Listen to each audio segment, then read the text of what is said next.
History थोड़ी सी gold की पता होनी चाहिए, किस तरीके से आप लोगों को बेवकूफ़ बनाया जा रहा है with the financial system of this world. और पूरी दुनिया के अंदर जो सबसे ज़्यादा सेफ हेवन तौर पे जो कहा जाता है, this is called gold. Gold जो है बेसिकली एक ऐसी कमोडिटी है जो कि आपकी रिजर्व करेंसी के अगेंस्ट चलती है। यहाँ पे एक पूरा टाइमलाइन हम थोड़ा सा डिस्कस करेंगे फ्रॉम 1900 से लेके हमारा 2025 पीरियड चल रहा है। ये एक पेंडुलम है।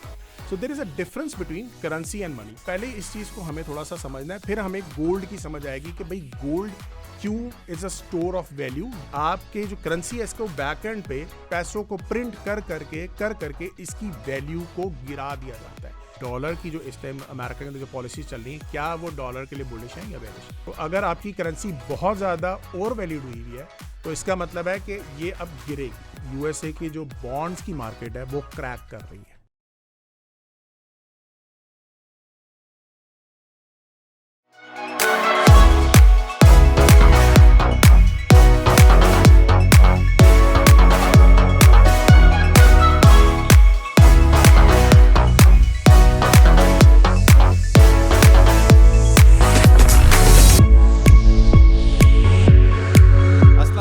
And welcome to another episode of Sarmaya talks.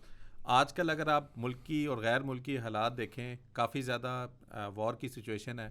Already एक वीडियो मैंने की थी, बहुत इंपॉर्टेंट टॉपिक है गोल्ड के ऊपर। गोल्ड की प्राइसेस ऑल टाइम हाई के ऊपर हैं। मैंने वीडियो में भी यही बताया था कि काफ़ी ज़्यादा लोग गोल्ड की प्राइस को देखकर अपना सोना सेल कर रहे हैं। कुछ लोग तो ज़कात बचाने के लिए भी सेल कर रहे हैं। लेकिन आइडिया ये था उस वीडियो में भी, और उसी की डिस्कशन को आज हम पॉडकास्ट में डिस्कस करेंगे कि गोल्ड की प्राइस ऊपर क्यों जा रही है और क्या आपको गोल्ड को होल्ड करना चाहिए, सेल करना चाहिए, क्या करना चाहिए।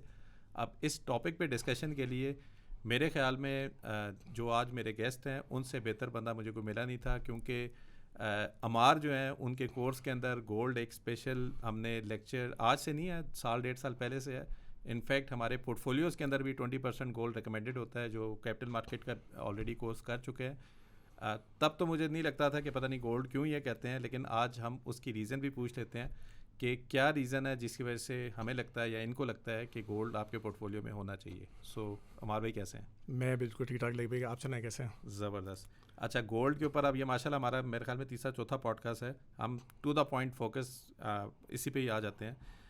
गोल्ड पे जैसे मैंने वीडियो में बताया था, मैंने तो एक एंगल ये बताया था कि यूएस के जो इकोनॉमिक हालात हैं, जो उनका डेट लेवल है वो बहुत ही अनसस्टेनेबल लेवल पे चला गया है।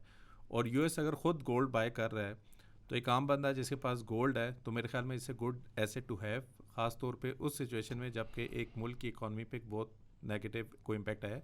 हमने पाकिस्तान में भी देखा है, ज़्यादातर लोग डॉलर के पीछे भागे थे, लेकिन अगर उन्होंने गोल्ड रखा होता, ना सिर्फ वो गोल्ड की प्राइसेस की सर्च बल्कि डॉलर की अप्रिसिएशन की सर्च, एक सॉर्ट ऑफ डबल सोर्ड है जो कि आपको गोल्ड में होल्डिंग में मिलती है। सो सबसे पहले मैं अगर आपसे पूछूं सिंपल है उसमें कि क्योंकि आप तो शायद इससे भी पहले गोल्ड के ऊपर काफ़ी बुलिश थे, तो आपके पास वो क्या फैक्टर थे जिसमें आपको लगता था कि gold is a good asset to have in your portfolio? अच्छा, इस पे हम डिस्कस करते हैं। ओवरऑल जो ये आज पॉडकास्ट के अंदर भी मेरे ख्याल से सबको ये हिस्ट्री थोड़ी सी गोल्ड की पता होनी चाहिए, ताकि ओवरऑल उनको ये पता लगे कि मैं बहुत खौफनाक थोड़े से वर्ड्स यूज़ करना चाह रहा हूँ कि आपके साथ किस तरीके से आप लोगों को बेवकूफ़ बनाया जा रहा है with the financial system of this world. और ये चीज़ अगर आपको फाइनेंशियल लिटरेसी थोड़ी सी भी हो और आपको ये पता हो कि इस टाइम पूरी दुनिया जो है फाइनेंशियल जो सिस्टम हमारा चलाया जा रहा है, किस तरीके से मनी को प्रिंट करके, बहुत सी वीडियोस में आपने भी डिस्कस किया हुआ है, पैसों को प्रिंट करके जो है इन्फ्लेशन को क्रिएट किया जाता है। और इन्फ्लेशन को आपने क्या करना होता है, हेज करना होता है। और हेज करने के तरीक़ेकार क्या होते हैं कि आप इन्वेस्टमेंट करें। इन्वेस्टमेंट जो है या आप स्टॉक मार्केट में कर सकते हो, या रियल एस्टेट में कर सकते हो, या आप गोल्ड में कर सकते हैं। और पूरी दुनिया के अंदर जो सबसे ज़्यादा सेफ हेवन तौर पे जो कहा जाता है, दिस इज़ कॉल्ड गोल्ड। तो आपको फाइनेंशियल सिस्टम को थोड़ा सा अंडरस्टैंड करना पड़ेगा। और ये जो पूरा सिस्टम इस टाइम पूरी दुनिया में चल रहा है, जिसकी वजह से आप सारे मुल्कों में हालात बुरे हुए हैं, जिस तरह से आपने भी बताया कि यूएस का जो डेप्ट लेवल है वो एक्सट्रीम हाई तक पहुंच चुका है। ये सिर्फ यूएस की कहानी नहीं है, पूरी दुनिया की यही कहानी चल रही है। तो इसको थोड़ा सा हम आज अंडरस्टैंड करते हैं। फिर उसके अलावा जो हम गोल्ड की थोड़ी सी करैक्टरिस्टिक की बात करते हैं। फिर हम थोड़ा सा ये देखते हैं कि किस तरीके से एक गोल्ड जो है बेसिकली एक ऐसी कमोडिटी है जो कि आपकी रिज़र्व करेंसी के अगेंस्ट चलती है, एक तो नंबर वन। दूसरी चीज़, आपकी जो पूरी दुनिया के जो सुपर पावर होता है उसकी पॉलिसीज़ के अगेंस्ट चलता है, जो कि आजकल अब यूएसए है। अच्छा, अब यहाँ पे एक पूरा टाइमलाइन हम थोड़ा सा डिस्कस करेंगे फ्रॉम 1900 से लेके हमारा 2000 जो 25 पीरियड चल रहा है। ये एक पेंडुलम है, और पेंडुलम क्या है? एक सुपर पावर है जो क्रिएट हुई, बड़ी ज़बरदस्त तरीके से उसने परफॉर्म किया और अब अपने जवाल की तरफ आ रही है। ठीक है, तो अब ये सिचुएशन जो है ये गोल्ड के लिए बहुत इंपॉर्टेंट है, बिकॉज ये टाइमलाइन कुछ आपके ऐसे आते हैं जिसमें गोल्ड बहुत ज़बरदस्त परफॉर्म करता है। और यही बात जो अभी आपने मुझे बताई कि जैसे मैं गोल्ड के अंदर बहुत बुलिश था, आपको याद होगा जो पहली पॉडकास्ट मैंने और आपने की थी बैक इन 2021, तो मैंने एक बात की थी कि नेक्स्ट ईयर 2022 के अंदर आपकी पाकिस्तान की स्टॉक मार्केट नहीं परफॉर्म करेगी, लेकिन गोल्ड के अंदर मैं बहुत बुलिश हूँ। और उस टाइम में मेरे बैच 1, 2, 3 जो चले थे, मैंने खास तौर पे उनको इन्वेस्टमेंट करवाई थी। उस टाइम पे आई थिंक 1,10,000 रुपये का तोला था गोल्ड का, और अब जो है तकरीबन 3.5 लाख तक पहुंच चुका है। सो वो किस तरीके से सिचुएशन थी, क्योंकि मैं यूएस की पॉलिसीज़ देख रहा था। तो अभी इस चीज़ को सारे हम डिस्कस भी करते हैं। अच्छा, मगर अब गोल्ड की हिस्ट्री को देख लेना कि गोल्ड की हिस्ट्री जिस तरह आप कह रहे हैं, तो अगर थोड़ा हिस्टोरिकली इसका बैकग्राउंड दे दें कि किस तरह गोल्ड पे डिपेंडेंसी थी और किस तरह हम आज उसके ऊपर खड़े हुए हैं। अच्छा, पहले तो मुझे लगता है कि गोल्ड को समझने से पहले हमें एक चीज़ को बहुत गौर से समझना पड़ेगा, वो है ये नोट, ये जो पेपर करेंसी है, इसको समझना जो है बहुत ज़रूरी है। अच्छा, ये पहले जब कुछ अर्सा पहले जब मैंने अपने प्रैक्टिकल लाइफ में भी आया, जब मैंने अपनी कमाई भी शुरू की, तो मुझे एक टाइम पे ऐसा एहसास होना शुरू हो गया था, और बहुत से लोगों को ये माइंड में भी आता होगा कि यार एक बंदा जो है वो रोज़ सुबह उठता है और सिर्फ मेहनत करना शुरू कर देता है कि एक ख़ास पैसे कमाने के लिए। ठीक है, पैसा तो कमाया जाता है, वी कैन अंडरस्टैंड कि वो आपने अपनी ज़रूरतें पूरी करनी है, आपने लग्जरी पूरी करनी है, नेसेसिटी पूरी करनी है, लेकिन एक कागज़ के पीछे क्यों? ठीक है, पैसा तो बनाया जा सकता है, आप पैसा तो किसी और तरीके से भी बना सकते हैं, गोल्ड में इन्वेस्टमेंट कर सकते हो, स्टॉक में कर सकते हैं, लेकिन ये जो कागज़ है, ये जो आपका कागज़ है, इसके ही पीछे क्यों भागते हैं? अगर मैं इस कागज़ के बीच में से 2 टुकड़े कर दूं तो ये तो ज़ीरो हो जाएगा। तो वाई दिस पेपर मनी? अब इसके पीछे समझने के लिए मुझे थोड़ी सी हिस्ट्री, मैंने इसको पढ़ा। ठीक है, अच्छा, अब यहाँ पे ना मैं आपको बताता हूँ कि ये जो करेंसी होती है, it's a medium of exchange. So there is a difference between currency and money. पहले इस चीज़ को हमें थोड़ा सा समझना है, फिर हमें गोल्ड की समझ आएगी कि भाई गोल्ड क्यों is a store of value, या ये सही तरीके से जो पूरी हिस्ट्री के अंदर इसके ऊपर सबसे ज़्यादा ट्रेड की जाती थी वो क्यों होती थी, और करेंसीज़ को क्यों नहीं यूज़ किया जा सकता। ठीक है, अच्छा, अब यहाँ पे जो करैक्टरिस्टिक्स होती हैं, पहली चीज़ आप ध्यान में रखें, जो भी करेंसी आप लेन देन करते हैं, सबसे पहले it should be a medium of exchange, कि आप एक्सचेंज कर सकते हो। ठीक है, फिर दूसरी इसकी करैक्टरिस्टिक होती है कि पोर्टेबल है, कि आप उसको जेब में रख लिया आपने, कहीं से उधर आप लेके जाना चाहते हो तो आप कर सकते हो। तीसरी इसकी करैक्टरिस्टिक होती है कि डिविजिबल, यानी कि आप डिवाइस कर सकते हो, उसको डिवाइड कर लो, आप 1000 की जगह 500 रुपये में आप लेन देन कर सकते हैं। इसी तरीके से गोल्ड के अंदर भी आप मतलब कम गोल्ड दे के भी आप उसमें ट्रेड कर सकते हो। ठीक है, चौथी चीज़ है फंजिबल। फंजिबल ये होता है कि इंटरचेंजेबल है, यानी कि आपको मैं दूंगा एक पैसा तो आप उसके इंटरचेंज मुझसे वो आप कर सकते हो। ठीक है, and the last thing is basically कि ये आपका ड्यूरेबल भी होना चाहिए, तो ड्यूरेबल आप इसको किसी भी तरीके से यूज़ कर लें। ये होती है आपकी करेंसी, यूनिट ऑफ एक्सचेंज आपका सिमिलर रहेगा। अच्छा, अब यही चीज़ करेंसी से अगर आप मनी में कन्वर्ट करते हैं तो मनी में ये सारी कैरेक्टरिस्टिक्स आएंगी, and one more thing that is store of value. Currency जो है वो बेसिकली स्टोर ऑफ वैल्यू नहीं है, यानी कि आपके जो करेंसी है इसको बैक एंड पे पैसों को प्रिंट कर करके इसकी वैल्यू को गिरा दिया जाता है। लेकिन ऑन द अदर हैंड जो गोल्ड होता है उसको हम प्राइस वाइज नीचे नहीं गिरा सकते, हम उसको प्रिंट नहीं कर सकते, इस वजह से इसको स्टोर ऑफ वैल्यू यूज़ किया जाता है। पूरी दुनिया के अंदर पिछले 100 साल के जो आपका फाइनेंशियल सिस्टम होता है उसमें आप देखें कभी भी बात होती है तो हमारे सेंट्रल बैंक के रिजर्व्स की बात की जाती है कि रिजर्व्स के अंदर हमने डॉलर रखे हुए हैं, हमने रिजर्व्स के अंदर गोल्ड रखा हुआ है। यूएसए है तो वो अपने रिजर्व्स के अंदर कहता है जी मैंने गोल्ड रखा हुआ है। चाइना, इंडिया जो है पिछले 20-25 साल से लगातार अपने रिजर्व्स के अंदर गोल्ड डालता जा रहा है। क्यों डाल रहा है? Because it's a store of value. Currency is not a store of value. ठीक है, तो ये चीज़ समझने के लिए gold in history is very important. 100 साल से पहले हमारे पास अगर आप देखें ना टेक्स्ट बुक के अंदर, फाइनेंस में चले जाओ, आप इकोनॉमिक्स में चले जाएं, कभी भी आपको गोल्ड के बारे में, हिस्ट्री के बारे में नहीं बताया जाता। मुझे नहीं याद है, मैंने फाइनेंस की डिग्री की है तो मैंने यूनिवर्सिटी में मैंने गोल्ड में basic cheese of basic trading of gold या बेसिक कैरेक्टरिस्टिक्स ऑफ गोल्ड के अलावा मैंने उसकी हिस्ट्री कभी पढ़ी हो। लेकिन ये क्यों निकाला गया? ताकि आप लोगों के साथ जो फाइनेंशियल सिस्टम का जो फ्रॉड किया जा रहा है उसको ना एक्सप्लेन किया जाए और आप लोगों को थोड़ा सा ये पता लगे कि भाई यही पैसा है, ये पाकिस्तानी रुपी है, डॉलर है, यही बस पावर है। ठीक है, लेकिन अब चलते हैं टूवर्ड्स हिस्ट्री, क्योंकि हिस्ट्री में गोल्ड को पावर के तौर पे यूज़ किया जाता है और पावर के तौर पे आप जो अपनी करेंसी को छापते हैं, that is the printing of money, that is where the fraud lies. वो कैसे है? चलें अब चलते हैं। 1913 में reserve bank of America, federal reserve bank of America पहली दफ़ा कायम हुआ। ठीक है, अच्छा जब ये कायम हुआ था तो this is a bunch of people, और ये कहा भी जाता है हिस्ट्री में कि जो federal reserve bank of America, ये भी एक बड़ी खौफनाक बात है कि जो federal reserve bank of America है ये एक प्राइवेट इंस्टीट्यूशन है। This is not led by government of USA. तो पूरी दुनिया के अंदर जो सबसे बड़ा सेंट्रल बैंक है वो गवर्नमेंट नहीं चला रही, यूएसए चला रहा है, सॉरी ये जो प्राइवेट इंस्टीट्यूशंस हैं वो चला रही हैं। ठीक है, so this is a little bit shocking कि भाई पूरी दुनिया की पॉलिसीज भी यही लोग डिस्कस कर रहे होते हैं। अच्छा, अब जब 1913 में बनाया गया तो उस टाइम कहा जाता है कि पार्लियामेंट के अंदर बहुत ज़्यादा लोग छुट्टियों पे थे और कुछ जिन लोगों ने बनाना था तो उन्होंने अपने कनेक्शंस को यूज़ करके, जब पार्टी कम थी वहाँ पे लोग कम थे तो वहाँ पे वोट्स करवा के तो इसको एग्जिस्टेंस में लाया गया। ठीक है, अब जब 1913 के अंदर ये federal reserve bank of America existence में आया, उससे पहले जितना भी आपकी एक्सचेंज हुआ करता था, पैसा एक्सचेंज होता था, वो गोल्ड में होता था। ठीक है, और आपकी जो करेंसी भी है उसके ऊपर लिखा होता था कि $20 अगर आप यूज़ कर रहे हैं तो $20 के बदले में आपको $20 ऑफ गोल्ड इक्विवेलेंट मिलेगा। This is called gold standard period. ठीक है, तो गोल्ड का क्या मतलब है कि आप एक कागज़ को यूज़ करें, कागज़ की एक वैल्यू थी और वो वैल्यू क्या थी कि $20 of dollar should be equal to $20 of your gold. ठीक है, this is the real money, sound money इसको कहते हैं।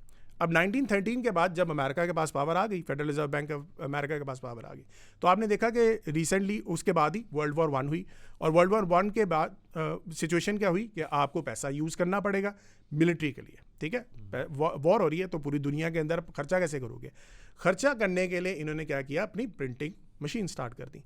अब आप जब प्रिंटिंग करते हो, ठीक है, और आपने गोल्ड को बैकअप पे रखा हुआ है, तो आप प्रिंटिंग को गोल्ड के हिसाब से ही आपको मेंटेन करना होता है, क्योंकि गोल्ड आपको एज अ बैकअप के तौर पे यूज़ होता है। अब आप ज़्यादा से ज़्यादा प्रिंटिंग कर रहे थे, हुआ क्या कि आप एक टाइम ऐसा आया कि आपको न्यू करेंसीज लॉन्च करनी पड़ी और आपका जो $50 ऑफ डॉलर था, US डॉलर था, that was against now $20 of gold. यानी कि अब आपका जो पहले 100% रिजर्व रेशो चल रहा था वो आप 40% पे रिजर्व पे आ गया। यानी कि आपने बाकायदा अपनी करेंसी की वैल्यू को मज़ीद कम किया। तो क्या चीज़ ज़्यादा साउंड हुई? गोल्ड हुआ, क्योंकि गोल्ड की वैल्यू तो कम नहीं हुई, आपने अपनी करेंसी की वैल्यू कम की। ठीक है, अब ये सिचुएशन हुई 1920s के अंदर जब वॉर ख़त्म हो गई तो आपने क्या किया कि मज़ीद पैसों को प्रिंट करना शुरू कर दिया अमेरिका ने। और जब आप प्रिंटिंग करते जाते हैं, जैसे आप वीडियो में भी अपने बहुत ज़्यादा एक्सप्लेन करते हैं कि ग्रोथ के फैक्टर्स जो हैं किस तरीके से आते हैं कि आप प्रिंटिंग कर रहे हो, इन्फ्लेशन हो रही है, इन्फ्लेशन की बेस के ऊपर कई कंपनीज ग्रो कर रही हैं। जब ग्रोथ आप करते जाओगे तो इन्फ्लेशन एक लेवल पे बहुत ज़्यादा ऊपर आ जाएगी। अब उसको अगर आप कंट्रोल नहीं करेंगे तो क्या होगा कि आपकी एक टाइम ऐसा आएगा कि बबल बर्स्ट करेगा और एकदम से खतरात आ सकते हैं और आपकी पूरी जो इकोनॉमी है एकदम से कोलैप्स भी कर सकती है। और ये देखने को आया ग्रेट डिप्रेशन जो आपका है 1929 से 1935। ये पीरियड आया था क्योंकि उससे पहले आपने इतनी ज़्यादा ग्रोथ की हुई थी कि आपने उसको कंट्रोल नहीं किया। अब वॉर सिचुएशन के अंदर you can not print excess money, because जब प्रिंट आप एक्सेस मनी करोगे तो क्या होगा? महंगाई आएगी। ऐसे ही है ना, जब महंगाई आएगी तो बैक एंड पे क्या है कि गोल्ड की प्राइस को आपको मजीद बढ़ाना पड़ेगा, या तो अगर आप उसको बढ़ाएंगे तो क्या होगा कि आप एज अ सुपर पावर, क्योंकि USA was a super power और बाकी कंट्रीज के पास भी गोल्ड था, अमेरिका अगर प्रिंट करना चाह रहा तो उसकी करेंसी की वैल्यू गिरेगी, गोल्ड की प्राइस ऊपर आएगी और बाकी कंट्रीज जो है बैठे बैठाए अमीर हो सकते हैं। आप बात को समझ रहे हैं? So this was the period from 1929 to 1935 जो सिचुएशन आपकी बनी और आपकी गोल्ड की प्राइस आपने मजीद नहीं बढ़ाई, उससे क्या हुआ कि ग्रेट डिप्रेशन आया, 25% लोग अनएम्प्लॉयड हो गए, ठीक है। उसके बाद आपकी सिचुएशन थोड़ी सी आहिस्ता आहिस्ता जब बेहतर हुई तो एक पीरियड आपका फिर आ गया वर्ल्ड वॉर 2। अब वर्ल्ड वॉर 2 आ गया। अब वर्ल्ड वॉर 2 के अंदर America played very significant role. इन्होंने क्लेवरली क्या किया, इन्होंने क्लेवरली ये किया कि 1942 तक they did not get into the war, ठीक है। इन्होंने बैठ के देखा कि भाई जर्मनी लड़ रहा है, यूके लड़ रहा है, आपस में इनको लड़ने दो, ठीक है। जब आप लड़ रहे थे तो इन्होंने क्या किया कि भाई हम आपको, यूएसए जो है वो यूरोप को वॉरफेयर की वेपन्स वगैरह बना के देगा, और वेपन्स देता था, खाने पीने की चीज़ें देता था। खाने पीने की चीज़ों के बदले में क्या करता था, कहता था मुझे गोल्ड दो। तो आप एक्सचेंज में गोल्ड ले जा रहे थे, और एक टाइम ऐसा आया कि 1942 के बाद से आपके पास 2/3 of the gold in the entire world आपके पास आ चुका था, ठीक है। और 1945 जब आपकी वॉर ख़त्म हुई तो उस टाइम पे पूरी दुनिया बिल्कुल ही गिरी हुई थी, और कि भाई हमारे तो हालात बहुत बुरे हो गए। तो यूएसए ने कहा कि भाई तुम परेशान क्यों हो रहे हो, मेरे पास गोल्ड है ना, तो मैं एक काम ये करता हूँ कि आपके पास आता हूँ, आपको मैं एक ऑफ़र कर रहा हूँ कि आप मेरा जो डॉलर है उसको as a reserve currency of the world बना दो, ठीक है। हम उसको reserve currency of the world बनाते हैं, आप वो यूज़ करो पूरी दुनिया के अंदर, और उसको हम बैकअप ऑफ द गोल्ड रखते हैं, ठीक है, ताकि जो ओवरऑल जो है कोई भी हालात ख़राब होंगे तो हम इस 1945 के अंदर जो डॉलर को हमने यूज़ किया है तो आप लोग भी यूज़ करोगे, मैं भी यूज़ कर रहा हूँ, तो इतना कोई मसला मसाइल नहीं होगा। So this is what happened in 1945 Bretton Woods system. अच्छा, ये जो 2/3 ऑफ द रिजर्व अब जब अमेरिका के पास हो गई, तो तब ही उसी मेन रीज़न वही थी कि आपको गोल्ड, ये यूएस डॉलर को as a exchanging sort of currency आप यूज़ कर रहे थे। मैं बिल्कुल एग्जैक्टली तो डॉलर जो है बेसिकली रिजर्व करेंसी तौर पे इसलिए ही बनाई गई कि उन्होंने कहा कि मेरे पास 2/3 ऑफ द गोल्ड अवेलेबल है, तो मैं अब ये आपको चिंता करने की मसला नहीं है, कोई प्रॉब्लम नहीं होगी, तो हम इसको ही मेंटेन करके चलेंगे। अच्छा, अब उसके बाद क्या हुआ कि 1945 से लेके 1971 तक बहुत ज़्यादा बीच में वॉर्स हुई, ठीक है। अमेरिका सुपर पावर बन गई, 2/3 गोल्ड उसके पास था, लेकिन वन एवर कोई भी मसला मसाइल होता था या वॉर्स होती थी तो वॉर्स के दरमियान में इनको प्रिंटिंग ऑफ मनी करनी होती थी, क्योंकि अब तो जितनी मर्जी प्रिंटिंग करो भाई, रिजर्व करेंसी पूरी दुनिया की डॉलर ही है, तो अमेरिका जब चाहे पैसों को प्रिंट कर लेता था। और वो क्या करता था कि आपके पूरी दुनिया के अंदर वही डॉलर्स को भेज देता था। सो बेसिकली यूएसए अपने मुल्क के अंदर से एक कागज़ बना रहा है और इन्फ्लेशन को एक्सपोर्ट कर रहा है, और कोई ये चेक एंड बैलेंस नहीं था कि पीछे गोल्ड है या नहीं है। नहीं, गोल्ड तो था ना, बैकएंड पे था, तो लेकिन ओवरऑल पूरी दुनिया खामोश रही बहुत अरसा, क्योंकि भाई अमेरिका ने हेल्प की थी ना आपको बुरे हालात में, तो कुछ भी नहीं कहा उन्होंने। अच्छा, अब 1965 के पीरियड तक जाते जाते जो फ्रांस ने फॉर द फर्स्ट टाइम कहा कि भाई आप जो ये प्रिंटिंग कर देते हो, बार बार प्रिंटिंग कर रहे हैं, हमारा गोल्ड हमें वापस करो, ये हमसे आप पूछे बगैर तो प्रिंटिंग नहीं करते हो, और आप क्या कर रहे हो कि आप प्रिंट करते हो, हमारे मुल्कों के अंदर महंगाई बढ़ जाती है। जैसे आजकल भी देखे ना क्या हो रहा है कि डॉलर, हमें जो कर्जा भी दिया जा रहा है आईएमएफ के थ्रू या वर्ल्ड बैंक के थ्रू, डॉलर्स में दिया जा रहा है, तो कर्जे पे देने की वजह से क्या हो रहा है, डॉलर ही हमारे पास आ रहे हैं ना, तो डॉलर की वैल्यू तो मेंटेन हो रही है, लेकिन हमारे मुल्क के अंदर अगर उस तरह से तरक्की नहीं होगी तो हमारे मुल्क में क्या होगा, इन्फ्लेशन ही आएगी ना, इंपोर्ट बेस्ड आ गई। सो वही चीज़ 1965 के अंदर भी हुआ, तो फ्रांस ने कहा कि आप गोल्ड को हमें वापस कर दें, ठीक है। और हुआ ये कि फिर अमेरिका को सबको गोल्ड वापस करना पड़ा, और 1971 के पीरियड के अंदर अमेरिका ने ये रिकग्नाइज किया कि भाई गोल्ड तो हमारे पास इतना है ही नहीं जितना हमने प्रिंट कर दिया हुआ है, तो 5 से 6 गुना ज़्यादा जो है डॉलर को प्रिंट कर दिया गया था, जितनी वैल्यू आपकी गोल्ड की थी भी नहीं। और हुआ क्या, एकदम से रिचर्ड निक्सन आया टीवी पे, और उसने आते साथ ही कहा कि हम आज के दिन से जो गोल्ड को हमने बैकअप पे रखा हुआ था, हम वो आज के दिन इसको ख़त्म करते हैं। चलें, ये तो यूएस का हो गया ना कि यूएस इस तरह चल रहा था, बाकी ममालिक जो थे उनके बैकएंड पे करेंसी के पीछे क्या था, क्या वो पहले ही पेपर करेंसी थी या वो भी बैक गोल्ड थी? जैसे मैं पाकिस्तान की बात करूँ, 70 से पहले पाकिस्तान में क्या था कि जो रुपया था वो गोल्ड बैक था या वो सिर्फ करेंसी थी? तो पाकिस्तानी रुपी was backed by dollar and dollar was backed by gold. अच्छा, सारी करेंसीज इनडायरेक्टली डॉलर के पीछे हेज थी गोल्ड के साथ। बिल्कुल बिल्कुल। ठीक है। So और जब उन्होंने डीकपल कर दिया तो इन्होंने डॉलर को डॉलर ही रहने दिया, गोल्ड तो वैसे ही पीछे से ख़त्म हो गया, तो सारी करेंसी अब बेसिकली वर्थलेस हो गई एक लिहाज से के पीछे, तो कोई एसेट ही नहीं है उसके पीछे। बिल्कुल।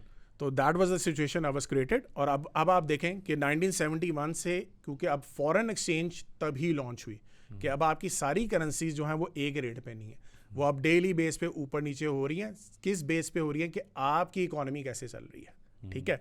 अब आपकी इकोनॉमी जैसे चलेगी उसी के हिसाब से आपका जो है ओवरऑल डॉलर ऊपर जाएगा, यूरो ऊपर जाएगा या पाउंड नीचे जाएगा, सारे आपस में इंटरलिंक्ड है। एक कंट्री अगर अच्छा परफॉर्म कर रही है तो उसकी करेंसी ऊपर चली जाएगी, जो दूसरी नहीं कर रही उसकी करेंसी ऑटोमेटिकली नीचे चली जाएगी, ठीक है। लेकिन इन समरी में ऐसा आपको ये भी बताऊं कि वैसे एक्चुअली में दोनों ही करेंसी नीचे आ रही हैं, क्योंकि आप क्या कर रहे हो कि इन्फ्लेशन क्रिएट कर रहे हो ना। सेंट्रल बैंक क्या कर कि ये कहता है, अगर आप देखें ना यूएसए का सेंट्रल बैंक क्या कहता है कि हमारा 2% इन्फ्लेशन टारगेट है, और हम पाकिस्तान क्या कहता है 5% हमारा सेंट्रल बैंक टारगेट है, हमें इन्फ्लेशन टारगेट है, हम इतना रखना चाहते हैं। इसका मतलब ये है कि आपका जो 1000 का नोट है, ये 1000 का नोट तो वही रहा, लेकिन ये जो नंबर है ये आपका चेंज नहीं हो सकता। अगर आप इसको चेंज नहीं कर रहे तो इसका मतलब है कि आप इन्फ्लेशन जो क्रिएट कर रहे हैं आप एक्चुअली में इसकी वैल्यू को नीचे कर रहे हैं। हाँ, उसका मतलब ये होगा कि इस 1000 का फॉर एग्जांपल एक चीज़ मिलती थी, अब उस चीज़ को लेने के लिए आपको 4000 चाहिए। बिल्कुल एग्जैक्टली। चीज़ वही रहेगी लेकिन वैल्यू उसके ऊपर हो जाएगी। सो बेसिकली एक्चुअली आपके पास करेंसी 1000 तो है लेकिन उसकी वर्थ 3 गुना 2 गुना कम हो गई है, क्योंकि चीज़ की अपनी वैल्यू बहुत बढ़ गई है एक लिहाज से। बिल्कुल एग्जैक्टली। अब यही सिचुएशन आपको समझ आ गई कि वाई वी प्रोमोट कि आपको फाइनेंशियल लिटरेसी आनी चाहिए। किस टाइम पे आपने स्टॉक्स में एंटर होना है, किस टाइम पे आपने रियल एस्टेट में एंटर होना है, किस टाइम पे आपने गोल्ड में एंटर होना है, ठीक है।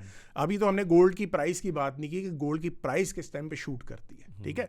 अब आपने 1971 तो समझ लिया कि अब आपका पूरी दुनिया के अंदर आपकी जो करेंसीज हैं वो उसके बैक पे कुछ नहीं है। तो आप क्या करते हो कि पैसा प्रिंट किया, जब चाहा पैसा प्रिंट करके इकोनॉमी को ऊपर किया, जब चाहा इकोनॉमी को क्रैश करवाया, ठीक है। और ये भी होता है कि आपके एक टाइम ऐसा आता है कि वैल्यूशंस आपकी स्टॉक मार्केट की या रियल एस्टेट की इतनी ज़्यादा बढ़ जाती हैं कि उनको क्रैश भी करवाना पड़ता है। तो ये खैर जो 2001 का अगर आप .com बबल देखें वो भी वैल्यूशन क्रैश की।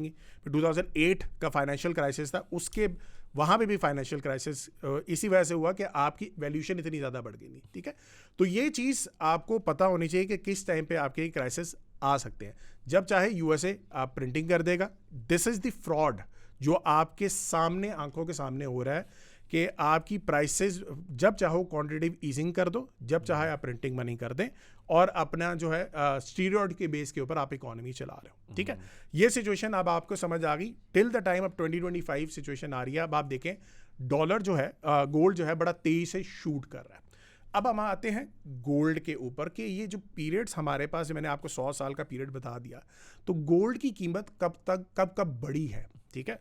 मैंने आपको बात की 1929 से 1935 जो आपका ग्रेट डिप्रेशन पीरियड आया, ठीक है। उसके बाद आपने करेंसीज को प्रिंट किया था बहुत ज़्यादा, ठीक है। जब करेंसीज को प्रिंट किया उस टाइम पे गोल्ड की कीमत थी $20 और वो विद इन नो टाइम $35 के ऊपर जा पहुंची थी बड़ी तेज़ी से, ठीक है। उसके बाद आपके कई पीरियड्स ऐसे हैं जिसमें काफ़ी शदीद तरीके से गोल्ड ऊपर गया था। मेजर जो गोल्ड आपका ऊपर गया था वो आपका गया था 1970s और 80s के पीरियड में, जहाँ पे गोल्ड की कीमत $100 थी और वो बढ़ते बढ़ते $800 पे गई विद इन नो टाइम। ये मैं आपको बता रहा हूँ, सिर्फ 2-3 साल के अंदर इतना ज़्यादा ये शूट किया था। अब वो शूट क्यों कर रहा है? क्योंकि आपने उन्हीं सालों के अंदर करेंसी की इतनी प्रिंटिंग की कि जो वैल्यू ऑफ प्रिंटिंग है, यानी कि जो वैल्यू बनती है करेंसीज की जितना प्रिंट होना चाहिए, और गोल्ड की जो वैल्यू है वो गोल्ड एक टाइम पे आके उसको मैच करता है। और ये कभी कभार क्या होता है कि 20-20 साल का आपका पीरियड लग जाता है कि इस टाइम के दरमियान जो है गोल्ड उसको शूट करके आके मैच करेगा, ठीक है।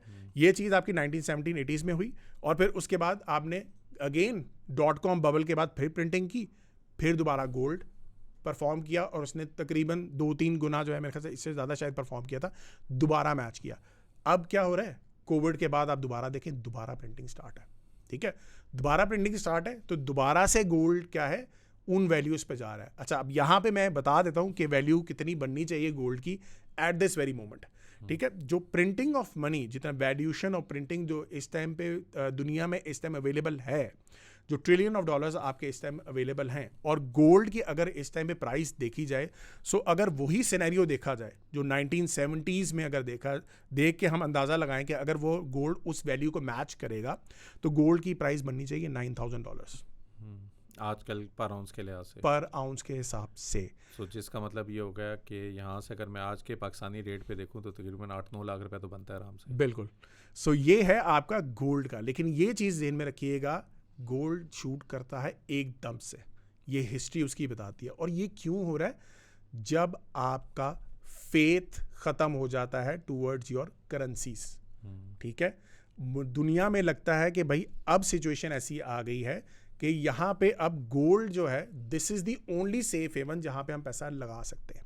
तो इसी वजह से मैं अपने हर दफ़ा स्टूडेंट्स को एक बात कहता हूँ कि आप जो है क्या करें कि जितना भी पैसा आपके पोर्टफोलियो में कम से कम 10% मिनिमम आप जो है गोल्ड में रखें, ठीक है। ताकि जब भी कोई दुनिया के अंदर कोई खौफनाक सिचुएशन बनती है, या फिर आपकी वॉर्स होती हैं, या सिचुएशन आपकी बुरी होती हैं, तो उसमें आपका गोल्ड जो है दैट इज़ वेरी इंपॉर्टेंट, आप उसको थोड़ा सा देखें, ठीक है। अब ये सारी सिचुएशन होगी कि गोल्ड आपको समझ आ गया कि बैकिंग से कैसे आपको नहीं पढ़ाया जाता, ताकि आपको ओवरऑल ये ना पता लगे कि भाई अमेरिका प्रिंटिंग ऑफ मनी कर रहा है, तो ये आपके लिए वो कहता है कि अच्छा है, लेकिन क्या है कि आपकी जो इन्वेस्टर है, बड़ा इन्वेस्टर है, वो तो देख रहा है ना कि आपका डेप्ट लेवल जो है, आपका जो कर्जा है वो इस लेवल पे जा चुका है कि इससे मज़ीद नहीं बढ़ेगा, ठीक है। इससे मज़ीद जो है या आप डिफ़ॉल्ट कर सकते हो, या आपको अपनी करेंसी की वैल्यू नीचे गिरानी पड़ेगी। जो अभी मैंने $9,000 की आपको बात की, क्या हो रहा है कि या तो ये होगा कि डॉलर गोल्ड ही इतना ज़्यादा ऊपर बढ़ जाएगा, या यही होगा ना कि डॉलर की कीमत ही नीचे चली जाएगी। तो डॉलर इतना ज़्यादा गिर जाएगा, और अगर ये बिल्कुल ही ज़ीरो पे तो नहीं जाएगा, लेकिन Fiat currency in the world अगर हिस्ट्री देखी जाए तो जितनी भी फियाट करेंसीज हैं वो हमेशा ज़ीरो पे ही जाती हैं, उसके बदले में कोई और एक नई करेंसी लॉन्च की जाती है। तो this is the basically characteristics, ठीक है। अभी वैसे मैं एक बात बताऊँ, ये जिस तरह की न्यूज़ आज मैं अमेरिका में सुनता हूँ ना, कि रिकॉर्ड लेवल पे महंगाई, रिकॉर्ड लेवल पे आपका कर्जा चला गया, सस्टेनेबल लेवल के ऊपर नहीं, आप रहेंगे कैसे, जिएंगे कैसे। लगता है ऐसे ये 2-3 साल पहले हम भी ये अपने न्यूज़ चैनल पे सुन रहे होते थे कि पाकिस्तान का कर्जा इतना ज़्यादा है, IMF के पास जाएंगे, डिफ़ॉल्ट ना हो जाए और ये ना हो जाए। कंपैरेटिवली पाकिस्तान ने बड़ा अच्छा प्रोग्रेस दिया। आप तो बुल्स एंड बियर पे फंडामेंटली पे तो बता ही रहे होते हैं। सो मेरे ख्याल में करना भी उनको वही होगा जो कि यहाँ पे गवर्नमेंट कर रही है, कि स्पेंडिंग बिल्कुल कम कर दी है, रेवेन्यू इंक्रीज़ कर दी है, आवाम पे बोझ बढ़ा दिया है, टैक्सेस भी इंक्रीज़ कर दिए हैं, सैलरी क्लास बहुत ज़्यादा टैक्स दे रही है। बिजली का बिल यहाँ 3-4 हज़ार रुपये आता था, अब 40,000 रुपये हो गया है। गैस का बिल 200 रुपये आता था, वो 7-8 हज़ार रुपये हो गया है। उससे क्या हो गया, इनके रिज़र्व बेहतर होते जा रहे हैं, और कंपैरेटिवली अगर वो GDP to tax to GDP या उस तरह देखें ना कि डेट टू GDP कितना है आपका, हम अभी भी आई थिंक 60-70% के अराउंड है, 80% के अराउंड। हाँ। और अमेरिका जो है वो 125% है, और उसकी प्रोजेक्शन ये है कि वो 200% तक भी जा सकता है अगले 5 से 10 साल के अंदर, जिस स्पीड से वो कर रहा है। सो मेरे ख्याल में तो डिसिप्लिन ही एक तरीका है जिससे निकल सकता है। लेकिन जो ट्रम्प का अगर आप रिसेंट देखें, जो बिल उसने पास किया, जिसकी वजह से एलन मस्क भी निकल गया है कि यार ये क्या तरीका है ना, कि इतनी हम एफर्ट कर रहे थे तो आपने फिर स्पेंडिंग पे वो फोकस किया है। सो वो भी बड़ी कंफ्यूजिंग स्टेट ऑफ उसके ऊपर है। और ऑन टॉप ऑफ इट अभी ईरान इसराइल वॉर स्टार्ट हो गई है, US उसमें भी जाएगा ऑलरेडी। उनका जो मेरे ख्याल में जो एस्टिमेटेड पता नहीं कितने ट्रिलियंस ऑफ डॉलर्स उन्होंने ऑलरेडी ये अफ़गानिस्तान की जंग तो इसकी जंग उसमें कर दी है। सो जिस तरह की ग्लोबल जियोपॉलिटिक्स इंटरनेशनली चल रही है, डॉलर इटसेल्फ दुनिया में, यानी चाइना ऑटोमेटिकली आपके सामने खड़ा हो गया है। ट्रम्प ने टैरिफ लगाए तो चाइना भी ऑन टॉप ऑफ इट आ गया।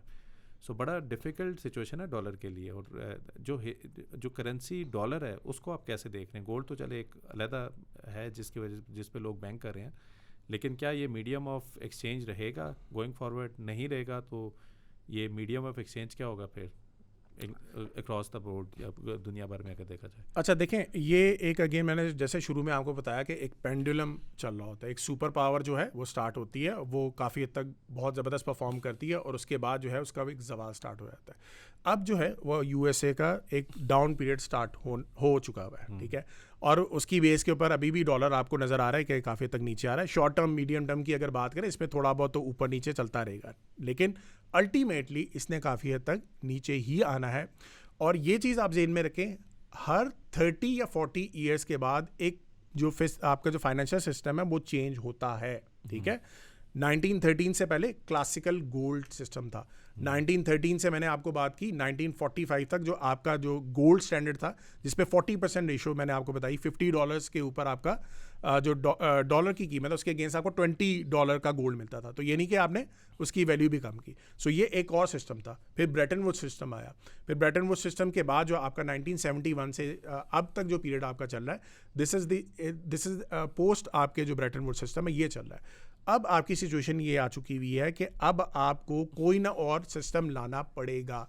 अभी तक वो सिस्टम क्या है किसी को नहीं पता, लेकिन कुछ ना कुछ ऐसा हो सकता है। बहुत ज़्यादा लोग ये कहते हैं कि क्रिप्टो जो है वो can be the next thing, ठीक है। हो सकता है कि कल को ये हो कि आपकी करेंसीज के बदले में क्रिप्टो के ऊपर कंपनीज बैकिंग पे हो, यानी कि कंपनीज जो हैं अगर वो आईपीओ की बजाय आईसीओ करना शुरू कर दें और स्पेसिफिक एक मुल्क की जो अपनी है, हो सकता है डिजिटल करेंसीज भी अभी देखें काफ़ी ज़्यादा काम हो रहा है, डिजिटल करेंसीज हर मुल्क अपनी भी निकालना चाह रहा है, ठीक है।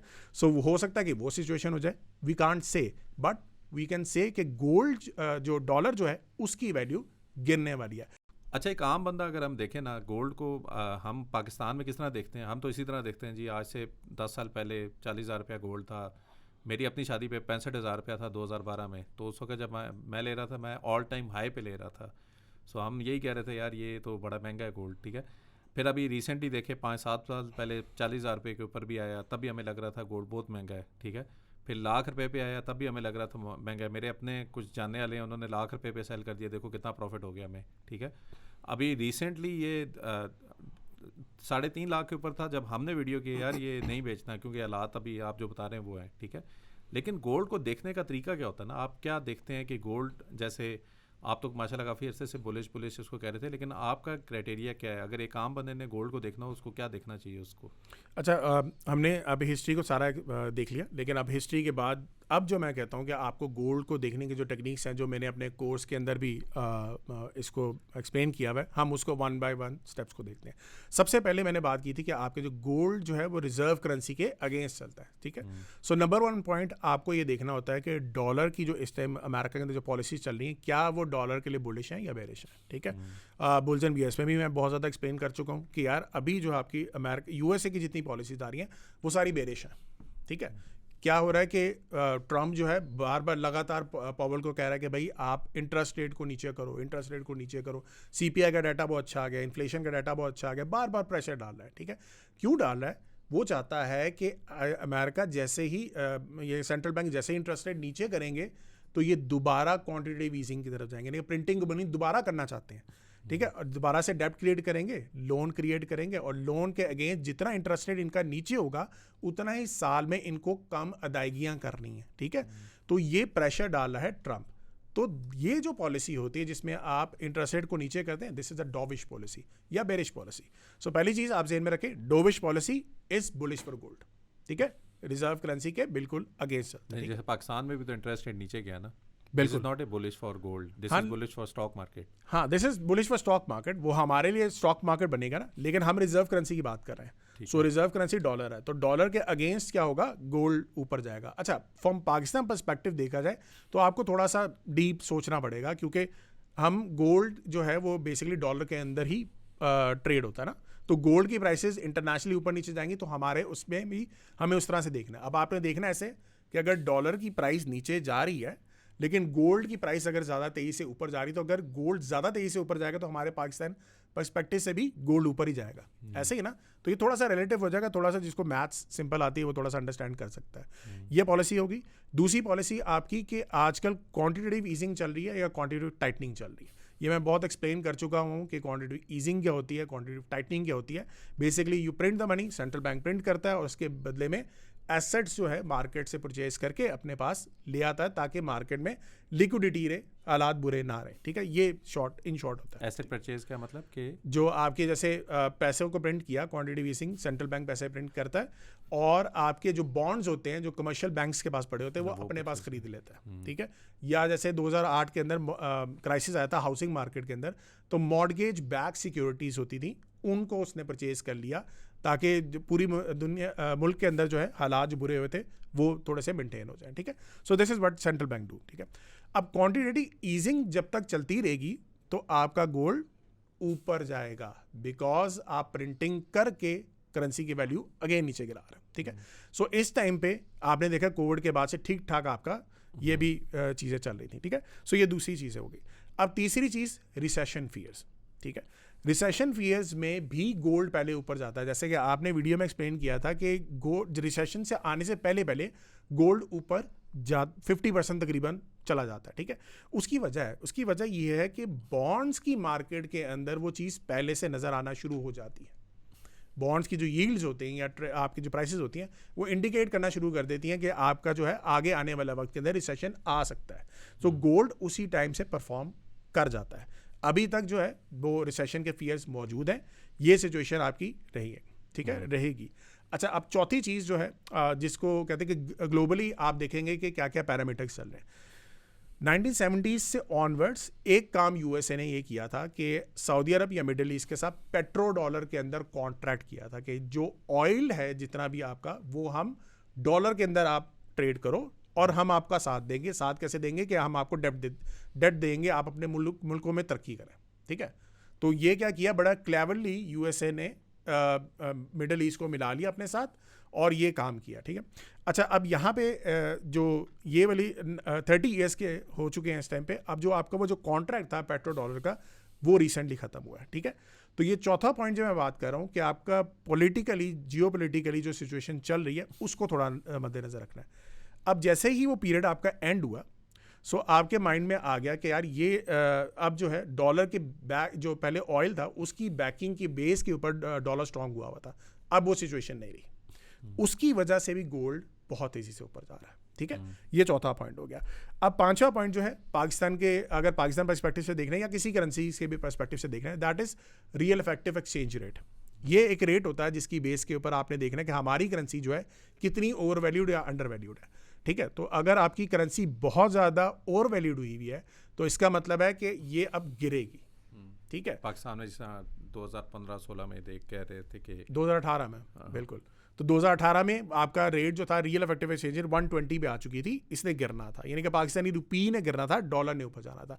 अब वो अगर आपकी सिचुएशन एक्सेसिव हो गई और आपकी जो पॉलिसीज़ है सेंट्रल बैंक्स की यानी कि गवर्नमेंट की, अगर वो भी ऐसी आ गई जो कि पीटीआई की आई थी कि आप जो है हम अपना जो एक्सपोर्ट है उसको बढ़ाएंगे, इंपोर्ट को कंट्रोल करेंगे, तो हम यहाँ पे फ्लेक्सिबल एक्सचेंज रेट ले आते हैं, यानी कि आपकी करेंसी जो है वो मुल्क बाकी मुल्कों के हिसाब से ऊपर नीचे होती रहेगी, ठीक है। और उसकी बेस के ऊपर बहुत तेज़ी से ऊपर चला गया था डॉलर, ठीक है।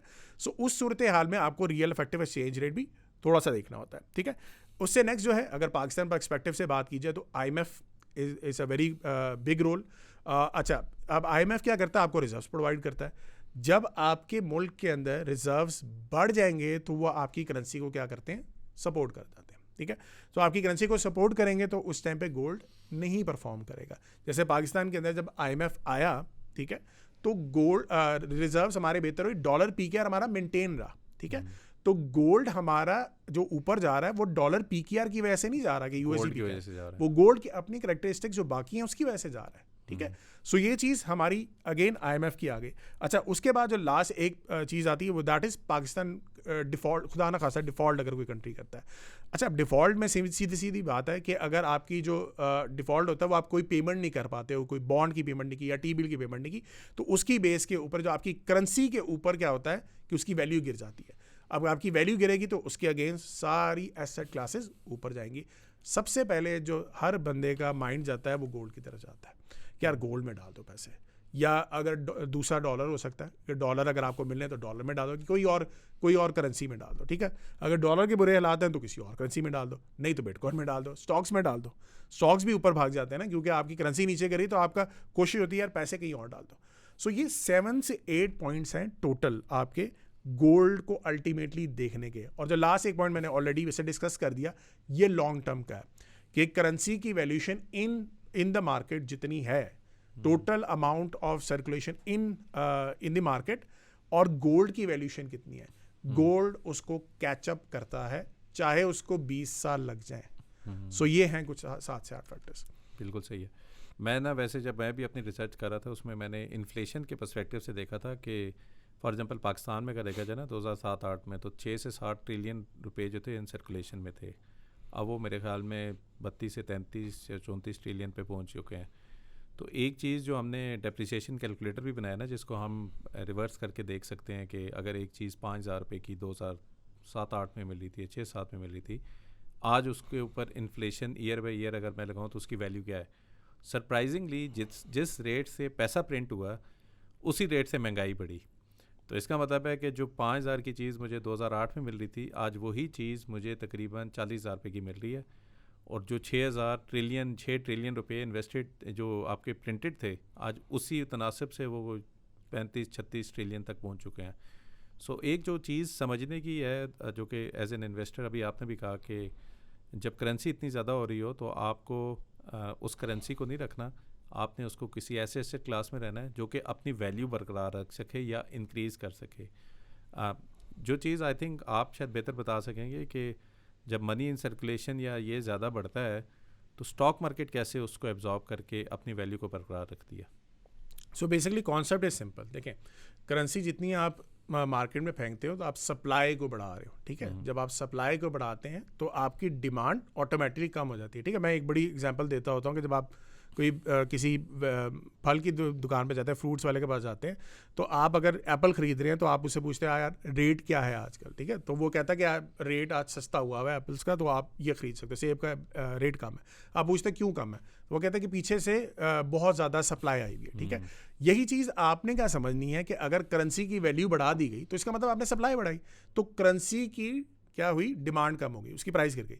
तो प्राइस तो गिर गई, तो अगेन जो आपका 1,000 रुपये का ये जो नोट है, ये तो नंबर तो वही रहेगा ना, लेकिन इसकी वैल्यू गिर गई। अब इसकी वैल्यू गिर गई तो इसके अगेंस्ट आपकी क्या होगी, स्टॉक मार्केट से ऊपर चली जाएंगी, रियल एस्टेट ऊपर चली जाएगी, इन्फ्लेशन बाकी भी चीज़ों की, लग्जरी आइटम्स की ऊपर चली जाएगी।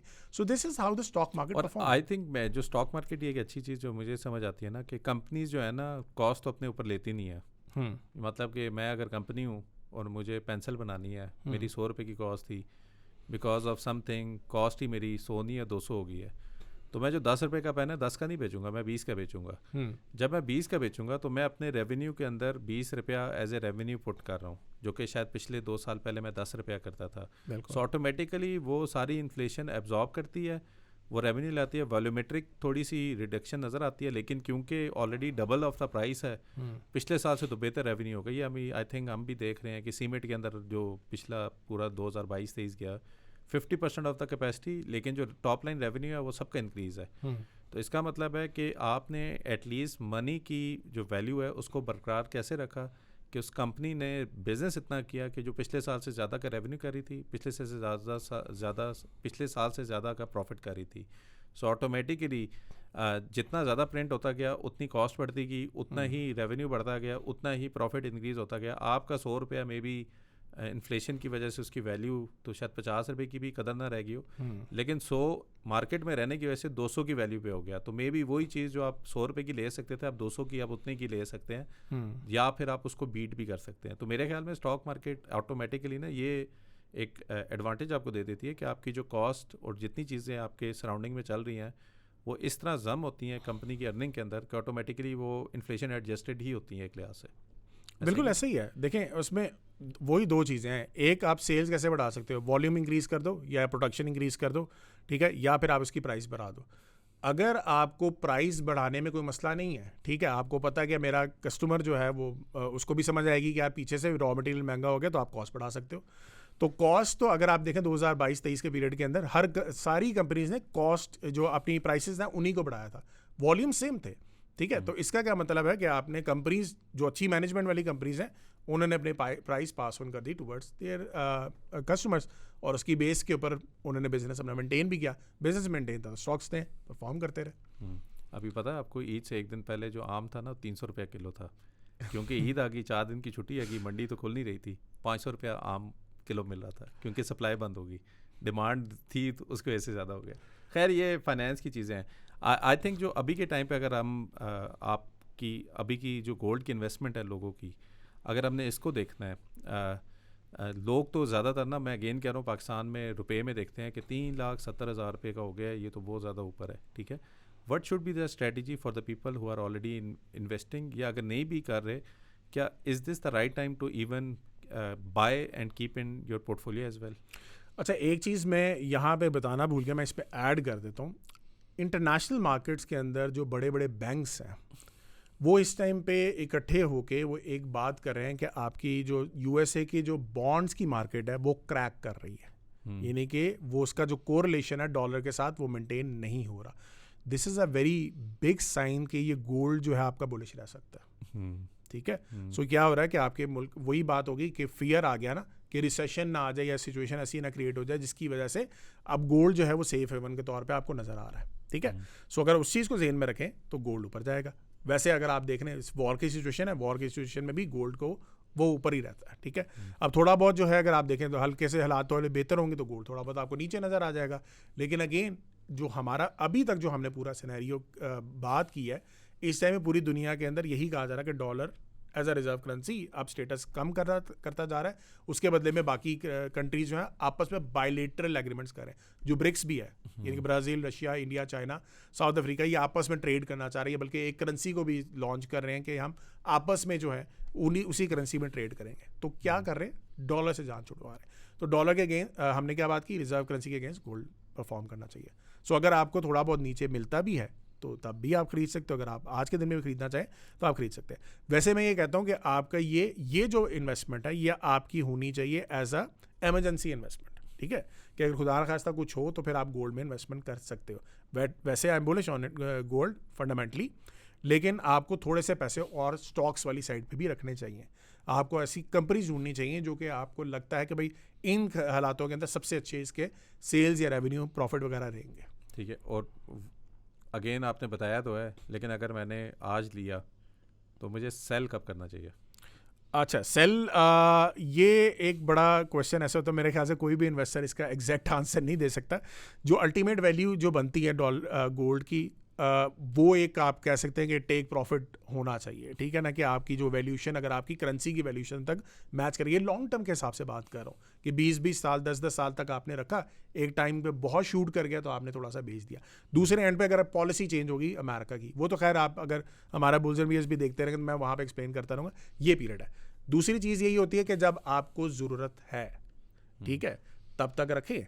आप थोड़ा सा लॉन्ग टर्म रखिए, ये ना करें कि आपने आज के दिन रखा 6 महीने बाद मुझे चाहिए भाई, मैंने यूज़ करना।